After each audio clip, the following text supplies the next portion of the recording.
Hey there! So if you've clicked on this video, you may be looking for a better understanding of disability parking permits, or DPPs, places and regulations, and other information. Well, I'm here to help answer some of the most common questions about driving with a disability parking permit in order to lessen some of your confusion. So DPP parking permits are the first step to enabling accessible parking, but they can also be a source of confusion for a lot of people.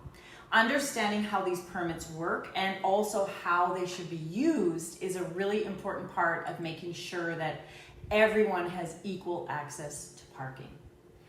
Obtaining a disability parking permit, DPP, isn't as easy as some people think. In fact, applying for one is quite involved and requires a certain amount of information and documentation in order to be successful. For more information on the process of receiving the DPP, you can find further information at parkingcupid.com blog center. Parkingcupid.com has everything covered that you're going to need. And when it comes to DPPs, it's important to do your research and understand the necessary details in order to make sure that you are utilizing it properly. Because depending on where you are located, the rules may differ, so it's really important to familiarize yourself with what applies in your specific area.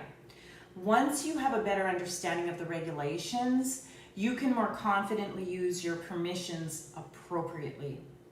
A disability parking permit, or DPP, is part of the disability parking scheme, which provides uniform eligibility criteria and minimum parking discounts across states. And this scheme helps to remove any barriers faced by permit holders when traveling between different states. The implementation and management of the scheme is overseen by state government.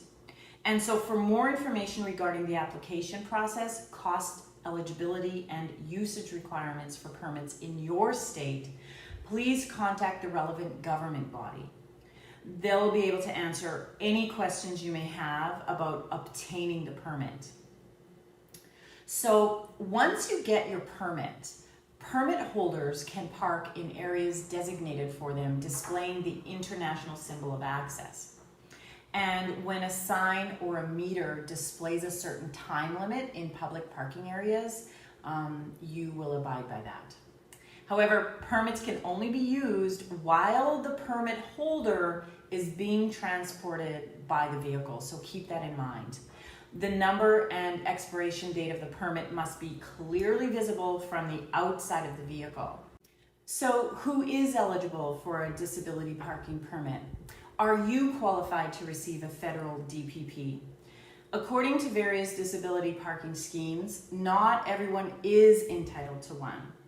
To be eligible for this permit, you must meet certain criteria. And the list is long, too long to give you here. So if you'd like to look through all of that information, the full blog post with all relative criteria and more is available for you at parkingcupid.com in the blog posts. And I'm going to add that link in the description below for you, so you can just click the link and you will be taken straight to the blog post.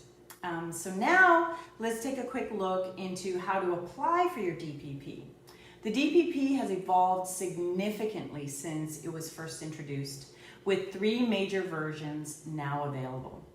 These are the individual, the temporary, and the organizational permits, replacing the more than 100 different types of permits that were previously in use. Obtaining a disability parking permit, or DPP, has become more difficult in recent years due to the increased uniformity of eligibility requirements across the country. And in order to successfully obtain a DPP, many barriers must be overcome. And this just makes it particularly challenging for those who don't actually need one. If you think you are eligible for a disability parking permit, how can you obtain one? Well, the procedure may differ depending on what state or region you reside in. And once again, you'll find everything you need to know by visiting parkingcupid.com and reading the full blog post, which again, friendly reminder, I've provided the link to that in the description below. So I hope this helps you out some.